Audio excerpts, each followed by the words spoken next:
Alright, we're on 40. And if the green screen doesn't work out, I'm not going to redo it. I'll just let it look messy. It's a guy, Freya Ed, Rich Nietzsche, Beyond Good and Evil, Prelude to a Philosophy of the Future, translated with commentary by Walter Kaufmann, a vintage original. And here we go, Aphorism 40. So excited. Whatever is profound loves masks. What is most profound even hates image and parable.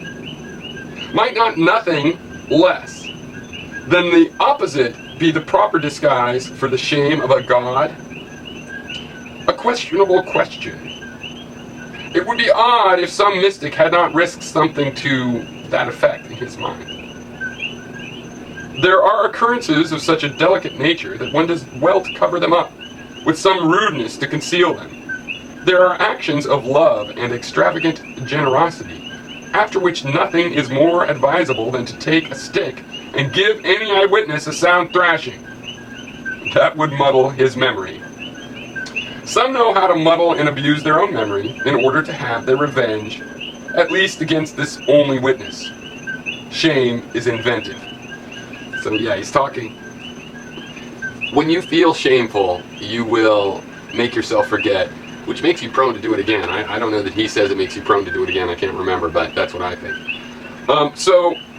When he talked about the shame of God, Kaufmann makes a note. Let me read that note. So these are my glasses for reading the computer, so it's kind of hard actually. I need better.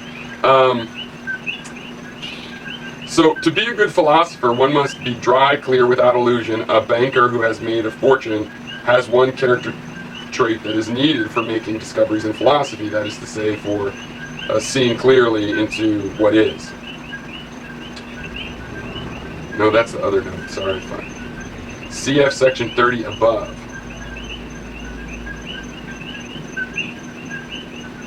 The shame of a god. So Kaufmann says, look at section 30. Okay, so let's do it. What does section 30 say about the shame of a god? This is the one about the exoteric and the esoteric, where the exoteric sees things from below and the esoteric from above. Virtues might signify vices, and this is the point where what might be a virtue in a common man might signal a vice in a philosopher. Okay, it's the shame of a god. Tell you the truth, I don't remember what that capital CF period thing is. I'm sure somebody like To Be Serious can remind me. Section 30. Well, I'm not really willing to read it that carefully. Besides, we haven't finished section 40 yet, aphorism 40. It is not the worst things that cause the worst shame. There is not only guile behind a mask, there is so much graciousness in cunning. I could imagine that a human being who had to guard something precious and vulnerable might roll through life, rude and round as an old green wine cask with heavy hoops. The refinement of his shame would want it that way. A man whose sense of shame has some profundity,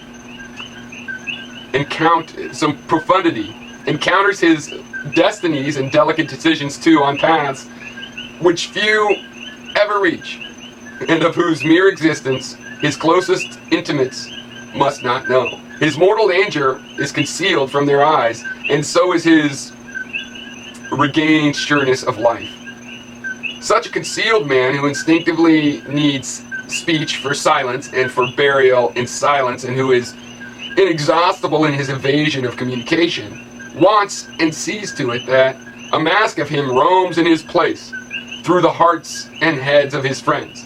And supposing he did not want it, he would still realize someday, in spite of that, a mask of him is there, and that this is well. Every profound spirit needs a mask. Even more, around every profound spirit, a mask is growing continually, owing to the constantly false, namely shallow, interpretation of every word, every step, every sign of life he gives. Now, Kaufmann says that this section is obviously of great importance for the student of Nietzsche. It suggests plainly that the surface meaning noted by superficial browsers, often masks Nietzsche's real meaning, which in extreme cases may approximate the opposite of what the words might suggest to hasty readers. In this sense, beyond good and evil and will to power, master morality, hardness, cruelty may be masks that elicit reactions quite inappropriate to what lies behind them. Specific examples will be found on later pages. Karl Jaspers has called attention to the similarity between Nietzsche and Kierkegaard at this point. In his lecture on Kierkegaard and Nietzsche, see also Jaspers' Nietzsche from 1936, which unfortunately omits the reference for the quotations. All right, let's do another one. But I want to check my green screen now. You know how that goes. Got to check your green screen, folks.